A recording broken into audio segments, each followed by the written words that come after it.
बिस्मिल्लाहिर्रहमानिर्रहीम। अस्सलाम वालेकुम प्यारे व्यूवर्स, उस्मास किचन में आप सबको वेलकम। आज हम बनाएंगे जी चिकन टिक्का। ये मैंने इसमें बड़े बड़े कट लगा लिए हैं चिकन के अंदर, ठीक है, ताकि मसाला इसके अंदर जज्ब हो जाए। मैंने चिकन को 1-1.5 घंटे के लिए पानी में भिगोया था, जिसमें नमक और सिरका डाल के इसको मैंने भिगो दिया था, ठीक है। फिर उसके बाद अच्छी तरह धो के इसको निकाल लिए और अब हम इसके बनाएंगे मसाले, ठीक है, जिसमें हमने इसको मैरिनेट करना है, क्योंकि मैरिनेशन ही सारा काम है इसके अंदर और बाकी आगे तो बहुत हल्का सा काम है। ये मैंने दही ले ली है आधा कप, ठीक है, आधा बाउल मैंने ले लिया दही का। मैरिनेशन अगर दही के साथ करें ना तो बहुत जूसी बनता है, जो भी आप बनाएं। ये पपीता था मेरे पास, इसको मैंने ग्राइंड करके रखा हुआ था, मैंने फ्रीज़ कर दिया था।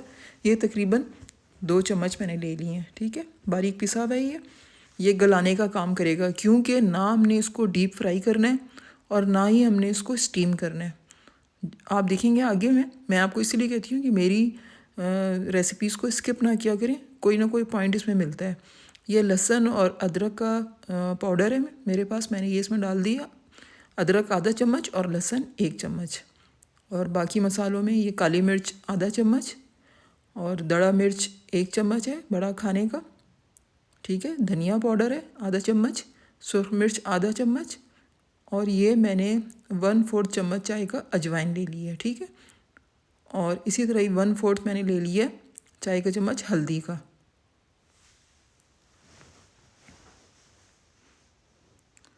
अच्छा जी, और मसाले भी हैं अभी। ये साबुत धनिया, इसको मैंने मोटा मोटा कूट लिया है, और ये कश्मीरी लाल मिर्च और ये ज़ीरा पाउडर है आधा चम्मच है, और ये फूड कलर है 1/4, और ये 1/4 चाय का बेकिंग पाउडर है, और नमक है 1 चम्मच, या आप अपने हिसाब से जायके से भी रख सकते हैं। और 1 लीमू का रस डाल दिया है। अच्छा जी, मज़ीद जायके को अच्छा करने के लिए इसके अंदर मैं डालूँगी तकरीबन 1 बड़ा चम्मच सोया सॉस, 1 चम्मच चिली सॉस, ठीक है। ये फ्लेवर सब ये इन चीज़ों से मिलके बहुत मज़े का फ्लेवर बनता है, चटपटा। और 1 चम्मच ही सिरका, क्योंकि सिरका मैंने पहले भी यूज़ किया है चिकन को भिगोने में। और थोड़ा सा ऑयल, ठीक है, ताकि ये मसाला जो है ऑयल की वजह से गोश्त के साथ चिपट जाता है। इन सब चीज़ों को हमने बहुत अच्छी तरह मिक्स कर लेना है। अच्छा, फूड कलर आप, ये भी ऑप्शनल है कि आपने इसको डालना है तो ठीक है, नहीं तो वैसे कलर बहुत प्यारा आता है इससे, ठीक है। बिल्कुल ऐसा लगता है कि हमने रेस्टोरेंट से मंगवाया हो, लेकिन जायका तो आप यकीन करें कि रेस्टोरेंट को भूल जाएंगे आप। इतना ये जूसी बनेगा और इतना ये चटखारेदार, और कोई इसके अंदर इतनी मेहनत नहीं है। बस आपने मैरिनेट करके इसको 24 घंटे के लिए रख देना है। थोड़ी देर मेहनत थोड़ी सी ये है कि आपने चिकन को पानी में जो भिगो के रखना है उसमें थोड़ा सा नमक और सिरका लगा के, ठीक है ना, सिरका डाल के रख देना है 1 घंटे के लिए। उसकी वजह से चिकन सॉफ्ट हो जाता है। अच्छा, मैंने थोड़ा सा आधा चम्मच जो है वो गरम मसाला भी डाल दिया। ये भी ऑप्शनल है, आपकी मर्ज़ी है, अगर आपको पसंद है गरम मसाला तो ठीक है, नहीं तो बहुत ज़रूरी नहीं था, ठीक है। मैंने अब इसको बहुत अच्छी तरह मिक्स करना है, विस्कर ले लिया है, ताकि ये अच्छी तरह एक एक चीज़ मिक्स हो जाए, सब चीज़ें एक जान हो जाएं। ये जो पपीता डाला है ये गलाएगा, क्योंकि देखिए रान का गोश्त है, तो इसके लिए इसको गलना बहुत ज़रूरी है। नहीं तो फिर क्या होता है कि अगर खून आ जाए तो फिर दिल ख़राब होता है सबका। कच्चापन हो तो फिर अच्छा नहीं लगता खाने का, जायका जो होता है, मज़ा भी वो ख़राब हो जाता है। अब इस मसाले को आपने जो कट हमने डीप कट लगाए हैं उसके अंदर अच्छी तरह उंगलियों की मदद से अंदर तक आपने इसको भर देना है, ठीक है। ये मेरे पास 4 चिकन टिक्का है, उसके लिए ये बहुत है मसाला ये, क्योंकि ज़्यादा इसलिए बनाया कि ये 24 घंटे इसके अंदर ये डिप रहेगा, ठीक है। ये 24 घंटे मैरिनेट होगा। और वैसे भी अगर आप चाहें तो इसको मसाले में लगा के फ्रीज़ भी कर सकते हैं, कि अगर कोई मेहमान आते हैं, क्या किसी को चाय पे बुलाते हैं या खाने पे बुलाते हैं, तो झटपट ये हमारे पास मसाला लगा हुआ, बस हमने इसको आगे बनाना ही है। अब इसको मैंने कवर करके मैं इसको फ्रिज में रख दूँगी और इंशाल्लाह फिर 24 घंटे के बाद इसको निकालते हैं। ठीक है, इसको हम फ्रिज में रख देंगे ताकि ये अच्छा सा मैरिनेट हो जाए। 24 घंटे जब हुए थे उसके बाद मैंने इसको 2 घंटे पहले निकाल लिया ताकि ये रूम टेम्परेचर पे आ जाए। ठीक है, मसाले को दोबारा उलट पुलट कर देंगे उसके अंदर बोटियों में। वैसे तो खैर ये बहुत अच्छी तरह मैरिनेट हो गया है, नरम पड़ गई हैं बिल्कुल। तो चलें, जो अब इसका ख़ास प्रोसीजर है पकाने का वो करते हैं। ठीक है, ना स्टीम होगा ना डीप फ्राई होगा, लेकिन बेहतरीन बनेगा। ये मैंने एक बड़ा पैन ले लिया। ठीक है, इसमें थोड़ा सा ऑयल, तकरीबन 2 बड़े चम्मच। ठीक है, ये डाल के चारों तरफ फैला लेना है और बस इन चिकन टिक्कों को इसके ऊपर रख देना है और मीडियम टू स्लो।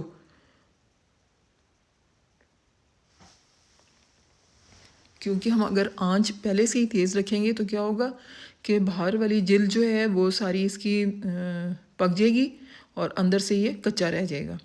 तो हमने इतनी इसकी आंच रखनी है कि ये हीट इसके अंदर तक जाती रहे और बाहर वाली जो इसकी जिल्द है वो ख़राब ना हो। ठीक है, यानी अगर वो पहले से ही इतनी पक जाएगी तो क्या होगा, आगे जाके वो जलनी शुरू हो जाएगी और अंदर जो है वो मसाला अंदर तक जो पकेगा नहीं, गोश्त भी नहीं पकेगा। ये छोटी छोटी सी टिप्स हैं जो हम फॉलो करते हैं, इसलिए मैं आपसे कहती हूँ कि मेरी रेसिपीज़ को स्किप ना किया करें। कोई ना कोई पॉइंट जो होता है वो हम झटपट बनाने का और मज़ेदार बनाने का हम निकाल लेते हैं। ठीक है, तो तकरीबन 8-9 मिनट आपने एक साइड को देनी है। यहाँ पर थोड़ा सा सब्र है, जहाँ हमने 24 घंटे इसको मैरिनेशन के लिए रखा वहाँ हम 8-9 मिनट जो हैं वो एक साइड को देंगे। इतने आप चटनियाँ बना लें, सैलड बना लें, कुछ भी कर लें और कोई काम कर लें, इतने इसको रख दें। और हाँ, आपने इसको कवर नहीं करना, इसको लिड नहीं लगानी। ठीक है, इसको खुला पकाना है, वो लिड वाला काम हम बाद में करेंगे। नहीं तो क्या होगा कि ये फिर इसके अंदर बिल्कुल ग्रेवी सी बननी शुरू हो जाएगी। अगर हमने इसको लिड लगाई तो ऊपर से सारा मसाला जो है वो स्टीम बनने से क्या होगा कि उतर जाएगा नीचे। हमने मसाले को उतारना नहीं है, हमने मसाले को इसके अंदर पकाना है। ये रेसिपी आप एक दफ़ा ज़रूर बना के देखें, कितना मज़ा आएगा कि घर वाले बाहर का टिक्का नहीं खाएंगे, फिर कहेंगे उस वही बनाओ, क्योंकि ये बहुत जूसी बनता है। अब देखें, इसके तकरीबन 9 मिनट गुजर चुके थे, तो मैंने अब इनकी साइडें चेंज की हैं। देखें कितना खूबसूरत इसका कलर आ गया। अभी ये पक्का नहीं है, अभी हमने मज़ीद इसको पकाना है। ठीक है, ये साइड चेंज की है ताकि बहुत ज़्यादा डार्क ना हो जाए एक साइड। अभी जगह बनाएंगे तो जो चौथा पीस है उसको भी हम एडजस्ट करते हैं। ये जो साइडों पे ऑयल है वो मैंने इसके साथ लगा लिया ताकि चमक भी रहे इसके अंदर। मेरे चैनल को सब्सक्राइब कर लें और वीडियो को लाइक और शेयर भी करें प्लीज़, और कमेंट सेक्शन में भी मुझे बताया करें कि कैसा जा रहा है मेरा काम। देखें, ये जगह बनाते हैं, चौथे की भी मैंने जगह बना ली थी। इसी तरह हमने 8-9 मिनट के बाद इनको फिर पलटना है। ठीक है, देखें कितना खूबसूरत कलर आ रहा है। अभी जो है हड्डी से गोश्त साइडों में आप देखें नहीं हुआ है, अलग नहीं हुआ है, तो इसका मतलब है कि अभी हमने इसको और पकाना है। अच्छा, अब मसाला जो है वो इसके अंदर बहुत ज़्यादा रच बस गया था। ठीक है, अंदर तक चला गया। अब जो हमारे पास मैरिनेशन वाला मसाला बचा हुआ है वो हम क्या करेंगे कि दोबारा से इसके ऊपर लगा देंगे, क्योंकि ये खुश्क ना हो जाए कहीं। ये इसका ख़ास पॉइंट है कि आपने जो मैरिनेशन वाला मसाला था उसको जो बचा हुआ है वो आपने दोबारा से इसके ऊपर चम्मच से फैला देना है पूरे बोटियों पे, हड्डियों तक पे, जो रान की हड्डी होती है उस तक पे आपने, ताकि उधर भी जायका आ जाए। बहुत अच्छी तरह फैला दें इसको और फिर इसको हम थोड़ा सा पका के और फिर कवर करेंगे ताकि फिर ये स्टीम में अंदर तक गल जाए।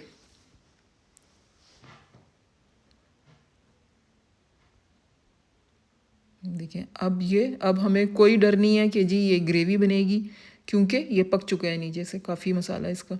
इसकी भी हमने साइडें चेंज कर लेनी है।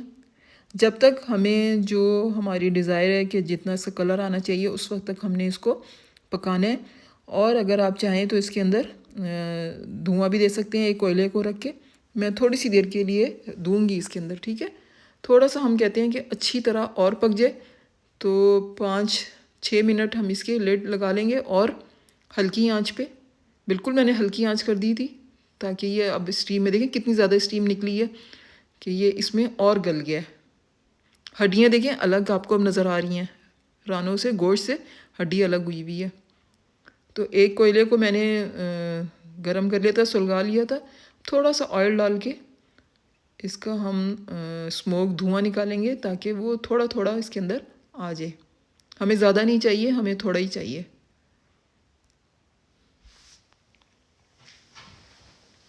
ये भी ऑप्शनल है, आपकी मर्ज़ी है। आप अगर धुआं देना चाहते हैं इसके अंदर, इसको आप बारबेक्यू का थोड़ा सा टच देना चाहते हैं तो दे लें। देखें ये कितना अच्छा गला है। इसको मैंने डिश आउट कर लिया है, बिल्कुल तैयार हो गया था। देखें हड्डी बिल्कुल अलग हुई हुई है गोश्त के साथ। अब आपने इमली की चटनी और या जो केचप है या गार्लिक सॉस है उसके साथ पेश करें तो इंशाल्लाह ये रेसिपी आपको बहुत पसंद आएगी। ये मैं आपको एक चेक कराती हूँ कि देखें किस तरह गोश्त इसका गल गया है। ये देखें किस तरह गला है और मसाला अंदर तक गया है। ये बहुत जूसी, बहुत मज़ेदार। और फिर इसके बाद एक और डिश के साथ मिलेंगे, उस वक्त तक के लिए अल्लाह हाफिज़।